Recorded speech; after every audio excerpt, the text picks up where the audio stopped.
Realistically, I should be calling this a blog post. Hello, my name is Michael Mechanical. In case any of you do not know about this channel, essentially I work on cars and try to do really good jobs on them, and I learn along the way because I'm not a professional, but I try to be as professional as I can when I'm working on cars. So I'm updating everyone on what I'm doing with the channel and what's going on with my work life and some other things, as well as the Pajeros, the Triton, the Tata, and some other things. So the Pajero is slowly coming along. Me and my dad started working on it again yesterday, and he decided he was going to pull off the brake calipers and essentially pull them apart. Now, I don't know if he's damaged any of the seals or not, but if he does that, then I have to take him to a brake specialist because we can't actually source the parts to rebuild those calipers. Essentially, once those seals are stuffed and they don't work anymore, that car's rear end needs to be replaced because we do not have any viable replacement calipers available. And we might as well return the parts that we purchased because they won't be reusable on this car or on any other car because they're quite different, the rotors and the calipers and the pads. So what I realistically wanted to focus on in this video, which is why I'm going to leave it till last, is essentially work and some really cool things that are going on in my life. Well, it's not cool yet, but I'm getting to the cool parts a little later on. So I'm going to let everyone know the Tata has a working tachometer. So now the Tata is officially able to go on the road and drive. However, I am planning on a few things with the Tata. If I'm going to drive it, I want to get the most out of it. So that means I'm going to try and get the most performance out of it that I can, juice out of the thing. I'm going to get the brakes serviced and everything done as professionally as I can because I cannot personally guarantee that those brakes are going to last. I can't personally guarantee that anything's going to last with the rear end or the front end. And worst comes to worst, it's the rear end that's going to have to get replaced on the Tata. Luckily for me, I've got maybe a viable replacement axle, which is in the Triton MJ 1995. Why am I saying using the parts of the Triton MJ 1995? It's because I don't have the money to go out and buy parts galore, so I might as well reuse what I've got. And because the Triton is going to be out of service for quite a while before I can afford to rebuild the motor and rebuild anything that needs to be rebuilt, it needs a paint job, it needs essentially thousands of dollars spent on it, and I believe I got it down to about $6,000 if I do all the work myself, maybe even cheaper than that, I'm not sure. So I can't even remember everything that I was gonna say in this video live stream, but I pretty much said everything that was before the juicy stuff. Juicy stuff being what I think is juicy, not necessarily what you think is going to be juicy. But if we're going to talk about it, we might as well talk about it.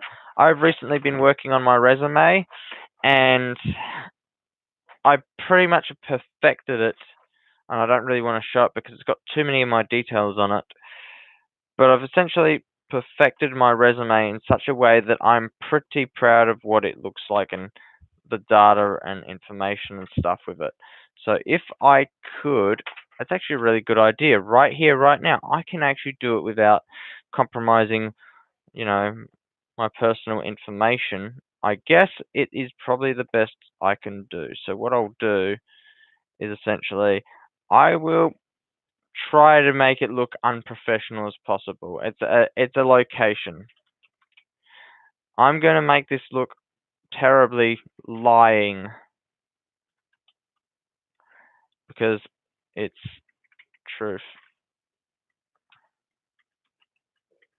It's the truth to essentially say, hey, this is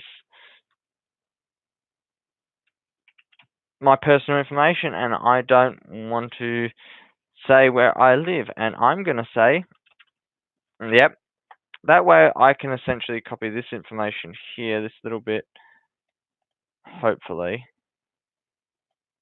I'm going to see how I can replace this information here. Bang. And I don't know, there could be real people called by those names. But is there anything here that's going to compromise my information? There is information which I am definitely not going to let be seen.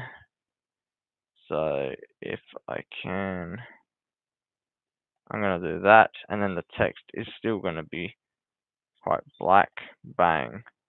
Actually, not. Make the text white. Oops. I know what I need to do, guys. I know what I need to do, because I'm learning, and I'm pretty good at learning. So now the personal information is gone of people and myself, I can now go File, Print, and I hopefully can show this to you guys what I've got without compromising anyone's personal information, because I don't want to do that. But I'm working on this essentially, so I'm allowed to lie in my resume for you guys, since it is coming along. Here we go. I should not have. Oh no. No, no, no, no, no, no, no. Is there a cancel button? I have now overstepped. I can't cancel shit, can I? I broke it. Okay. Well, I now have wasted paper. A lot of wasted paper. But I'll tell you what I could do.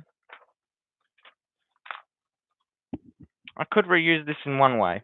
I could hand them out in class and say, hey guys, if you're interested in doing your resumes and making them look better, feel free to go and have a look at mine and use it for your own purposes or something. Just do that. I actually don't want to waste any more ink either, because I'm smart, but I'm dumb at the same time. I made a mistake, and I didn't realize there was actually going to be a mistake. When I hit the print button, I didn't expect to print 3 copies. Okay, it was 3 copies. We only want pages 2. This is now perfect print, and now I can show everything on my resume in 1 page. So this is what my resume looks like. I don't know if anyone can tell, but this looks amazingly good compared to a very bland one. This is only the licenses page. Oh my god. Well, that's a screw up. That was a print over a print. So now I get to, I know it's facing down, and I face it up. I've messed up. This is for page 1. I need now to print page 1. If I mess up again, this is not going to end well. But to show you how bad of a printing job I did, I managed to overlap the printing because I do not have duplex mode on this printer. That is an extra $100, I think. And I was like, no, don't need duplex. Come on. There we go. She's alright. So now, guys, I can now safely show you my information that I've got on my resume, because it looks really, really good. As you notice, I took out my references down here because referees' personal information, I don't want to disclose stuff. I just want to share the information which is really cool on this and stuff that I've done. First of all, design-wise, this is freaking amazing. I haven't even done much, and this looks really good. And I put it on the bench to everyone. I said, out of these 2 resumes, which one looks the best? And they picked this one. All because, I was thinking about how to design this and make it work. And I thought to myself, it's not going to work like that. There's empty space there. And I was like, I need to fill the empty space. And I was like, nah, I'm not going to try and fill the empty space up. I really believed that was a bad idea. And I thought, oh yeah, that would be good. It actually shows through the paper slightly. It would actually look bad if those lines here that I put there were on this side. It would not look that good. It would look terrible. And what I was originally trying to do, before I ended up putting those there, I was working on my cover letter template. I'm still struggling with it, but I'm getting there. And what I did was I tried to highlight the word the specific word using those sort of bars, and it wasn't working. It looked terrible to me. I didn't like it. So what I did is instead of focusing on that, I focused on, what touches can I add up here? Because I want to notice this section here. And I did. I put in those two lines up there, and I was thinking, what you do up there, you need to do something for the bottom, make it look good. So I thought, you know what? I'll do that. I'll make the bottom look good by putting it up there. And essentially, I've got multiple copies of the same blasted thing now. Essentially, if I stopped making mistakes, I'd be perfect, but obviously I can't stop making mistakes. If I want to find the empty page, if I put those lines in this corner, it would look terrible. It doesn't add no value. There is no value there to begin with, so why would I want to focus on an empty space and try to add value to nothing? There's no point. Realistically, there is no point in trying to add value where there is no value in the first place. Now, I think I did notice something that's not right. It's a formatting issue.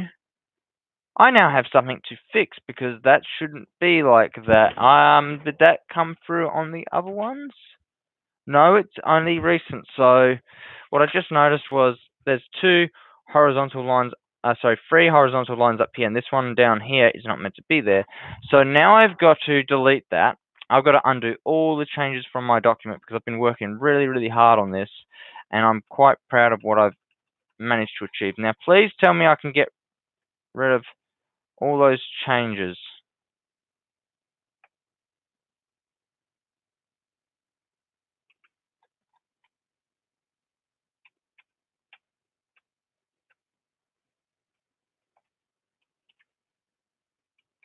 Yep. Okay. I've fixed it. It's back to the way it was before I changed it to this. There is no double lines where it shouldn't be. There, it's okay because it's normal for that and it's normal for that. That is an inconsistency. That's a quality issue, and it's something that I don't want to have repeat over my documents. Once you do it on purpose, you expect things to fail, but Michael Mechanical. That's funny. Michael Mechanical. Not Michael the Mechanical, it's Michael Mechanical. Yeah. So I've got a lot of experience and I've got a lot of stuff on here. I learned something recently too. I can't get platinum on a speed typing test because I literally am using these fingers here most of the time, and I'm literally like blah blah blah blah blah blah blah blah blah. And I think the reason I use these fingers so well is mostly because they're trained to work. It's my dominant hand. That's one of the reasons. But this hand is trained with WSD, and it works really well. Spacebar, and it's something you use when you're playing games. This hand does nothing with games. It doesn't really give a crap what's going on with games. And also, not to mention, when I've been trying to do this, I keep going back to this old way. It's going to take a lot of persistence to go from, 7 fingers, I think it is, to 10 fingers. And my typing speed is, on average, about 58 words per minute. Depending on software to software, location to location, hardware to hardware, it will be 10 words out to maybe 30 words.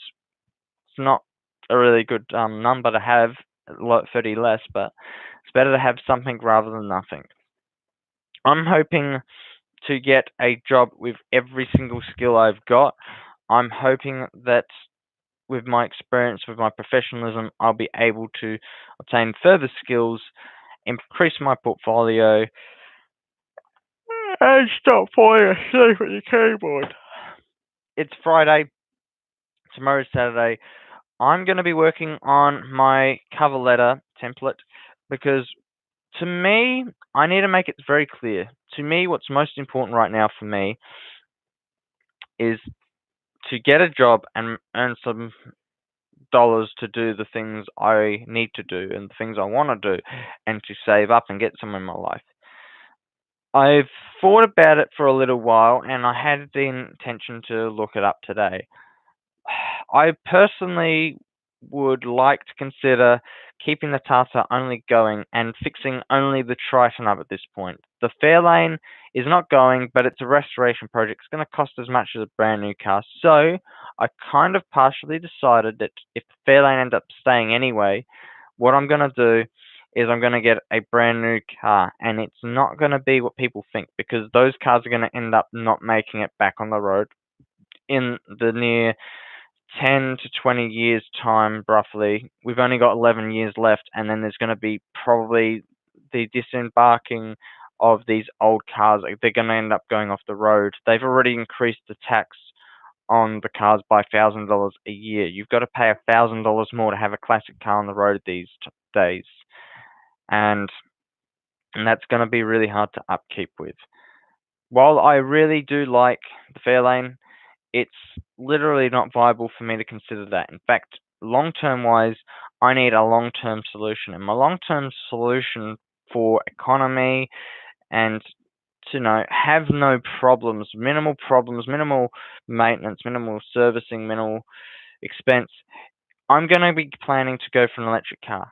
The only problem is it's not very convenient for me at this point in time, because what I thought about is what's the ups and downs of an electric car. One downside to having an electric car is if you want an electric car, you're going to need something with the range to get you through the working week, because by the time you get home, the price of power goes up, and you cannot capitalize off of the solar system you might have installed to charge your car, because it's always going to be at work, not home to charge.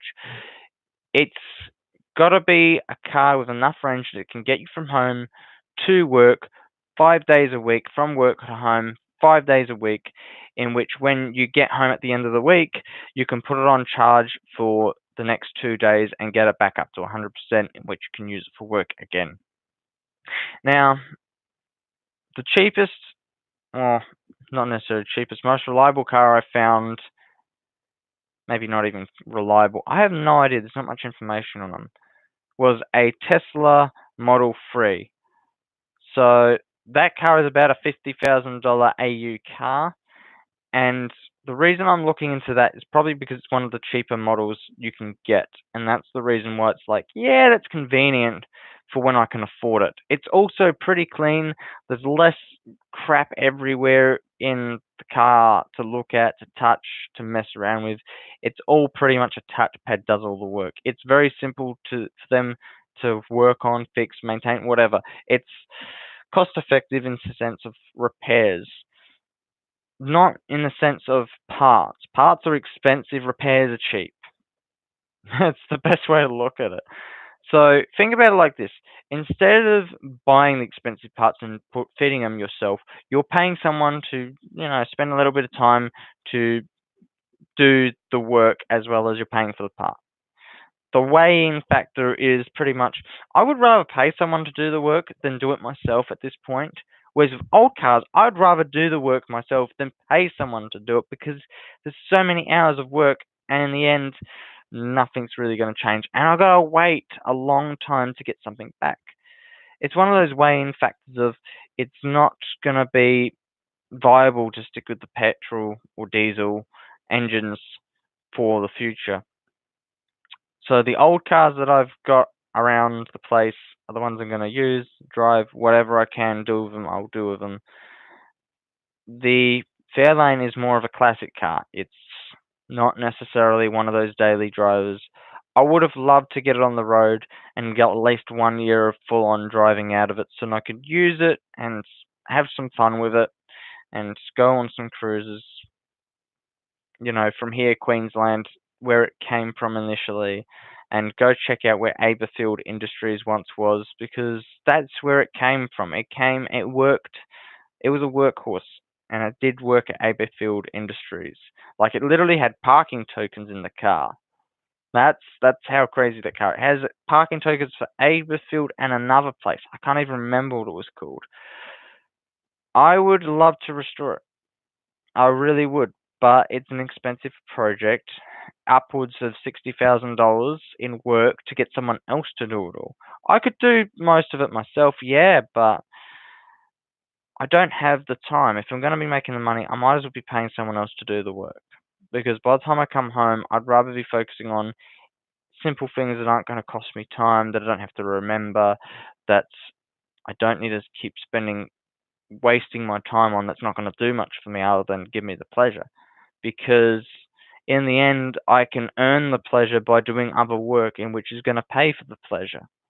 There's a bit of a strategy I've got going on for myself.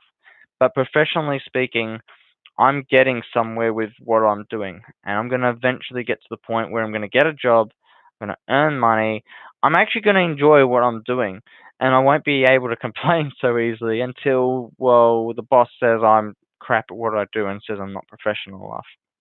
In which case, I need to realize at that point in time where I'm going wrong. What have I done wrong, and can I fix it or can't I fix it? And if I have to, talk to them about it and see what we can do. And worst comes to worst, the worst thing they can say is pack your things and go. Don't want you coming back. That's the worst that can happen. Beyond that, I could get discriminated. If that happens, there will be a way for me to sort of take it further. I don't necessarily want to take it further, but would have a reason to take it further if I'm getting discriminated against. I put in a lot of effort into this. I put in a lot of effort today into calculating some things. I even put a bunch of effort into trying to get in the position where I can do the task I was assigned, but I was struggling with because I did so much work this morning. I didn't get much sleep last night. I should be going to bed soon. I want to do some more work. That's why I'm getting in the mood now that I'm making this live stream, telling you guys what's going on, and trying to get somewhere. Now, I'm not perfect, but I am perfecting. That is the best I can do. Keep perfecting my imperfections, keep rising above the challenges that I face. But hear me out on the good news of this.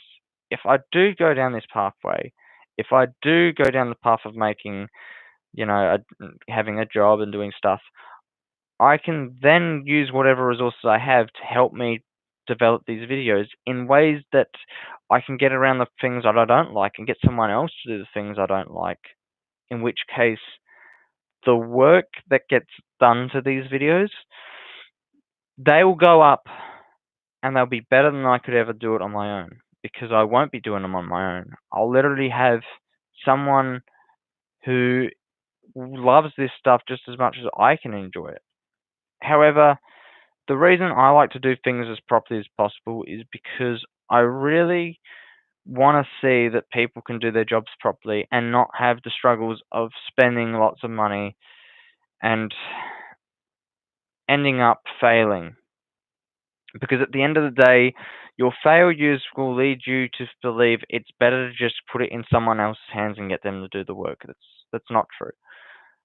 If you're good at what you can do, you'll save a lot of money on your old automobiles. And if you can prevent things from going wrong, you can save money. If you have to take it to someone else to do the work, say for example, you love cars, but you keep messing them up when you work on them, and then you have to take it to someone.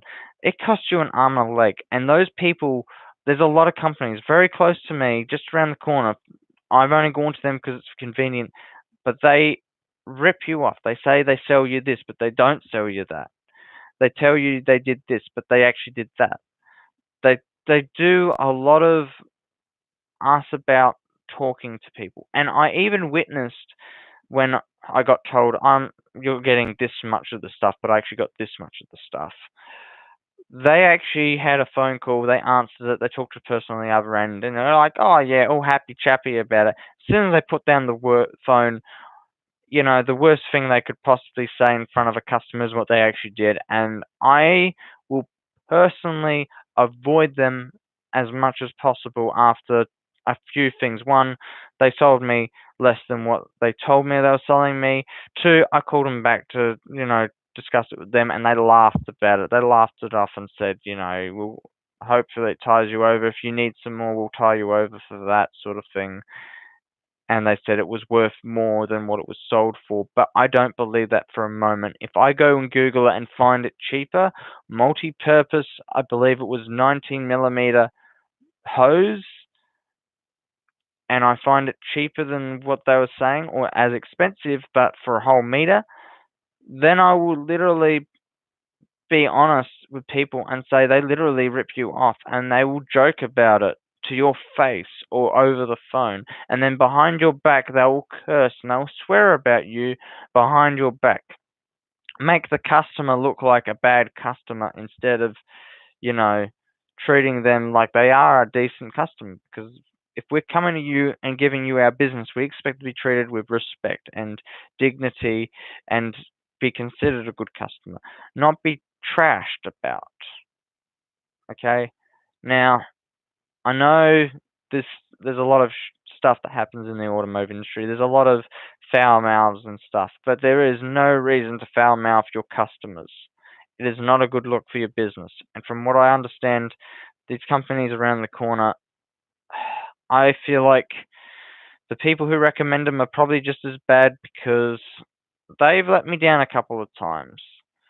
I did not order something in and they ordered it in and said that it's here, do I want it? And I said no. I still wanted something else, and when I called them up about it, they said they sent it back, and I'm like, what do you mean you sent it back? I still wanted that. I didn't ask for rotors. I asked for this. And they're still looking for an air cleaner, and they still haven't let me know if they can source one or not. They literally have put me in a spot where I don't know what I can and can't do. All I know is, worst comes to worst, I can get one any day of the week. I know where to source one for $70. I might be able to source one for another company and it might be cheaper. I have no idea. Worst comes to worst, I could probably even get one made customly to replace that one. I could even replace the airbox that's in that vehicle. That's the Tata Telco line, if anyone's wondering. It's been almost 30 minutes, everyone. I've got to start focusing on getting back to my work. Having some dessert, I guess, but trying not to go too sweet because sugar does make you more tired much more quickly because you're burning energy quicker. You have that hype and you can do things so much quicker, but then you end up losing that momentum, and then by the end of the day, you're tired. You might eat a normal meal, but your body still has to recover, and by the next day, you're still tired. Sugar exhilarates your fatigue. You'll get to fatigue quicker and it will last longer if you have too much sugar in your diet. If you have too much energy, that's what happens. Anyway, guys, I'm going to sign off here and get back into my work, get back into my desserts, and hopefully I can find some positions in which I'm suited for. But one of the things I'm going to say to people right here, right now, I was going to apply for a job. They asked for a CV, a cover letter, and a portfolio. I was going to send a message and say, hey, can I just send my cover letter, my resume? And then I thought about it for a moment. If I want to come across as professional as possible, I want everything to be reflective of each other. I want my portfolio to reflect on my resume. I want my resume to reflect on my cover letter. I want my cover letter to reflect on my portfolio and resume. They asked for a cover letter. They asked for a portfolio. They didn't ask for a resume. So I want to deliver exactly what they asked for. And that is why I want to work on everything I've got. And I'm coming under time constraints with some things because I'm going to have to keep applying for jobs. And I'm about to run out of time to keep working on that stuff. The reason I want to maximize what time I have and get everything done is because I've decided I have the time now, I'm in the mood, I can get something done. And after this, I'm not going to have the time to do it again. I'm never going to get another opportunity to get in this position where I can actually develop this stuff one final time to the point I don't have to think about it anymore. I don't have to worry about it. But this is also preparing me from doing this work here. I've also learned that even though I failed to pass GML, I've only got one shot left. This has been preparing me for that last attempt. It's getting me in the position where I can now apply what I've learned from this, take it to the documentation phase for that documentation for the GDML, and do it in one last final pass, and it'll be done, and I'll pass. I can't promise or guarantee that I'm going to pass, but that is how it's going to happen because I know my resume. I've gone through so many iterations of the same resume. I've followed so many people. I've even looked at other people's profiles, resumes, and all this stuff. And then I decided I want to go with something that I've already got. And then I want to improve upon it. And then I want to do some other things to it. And then I got to the point where I had a resume that looked pretty standard. One simple thing I did made it look the best. And that is why I'm proud of it. In fact, there's actually two things I did to make it look the best. I represented my usage of Microsoft 365 by using icons instead of words for my profile at the very top. I've got an ID that says what my name is. I have a phone that represents my mobile. I have a post-it note that envelope that represents my email address, and I have a little one of these things that represents my location to whomever needs to know where I may have residence. I have learned a lot. I have applied a lot, and I have put in a lot of effort and asked for a lot of feedback. And it's really hard to get feedback without asking. So you literally need to ask for feedback at every possible point you can. And also, it helps to be able to talk to someone person to person about your stuff that you need feedback on. It's not easy to send them an email and say, "Can you give me feedback?" Because then that information might that they're trying to pass on to you might not come across clearly. When I do my documentation, I believe that I'm going to have no choice but to get as much feedback from third parties as possible because it's the only way I'm going to probably notice some things that's like, reposition this here because it's a lot more relevant to this point above. It's about someone else pointing and saying relevance, and it's like, oh, relevance. You're right. This is more relevant. It should be at the top, not the bottom. You should not consider this point. This point has been repeated several times. You can just reference it. And it's like, oh, yeah, then I can consistently keep my document's volume down and it'll be cleaner. That's all you really have to do is find ways to improve your abilities without compromising your integrity. Thank you all for watching. Thank you all for sticking around, if you are around, that is. And I hope that you guys will have as much success as I'm going to eventually have in the future.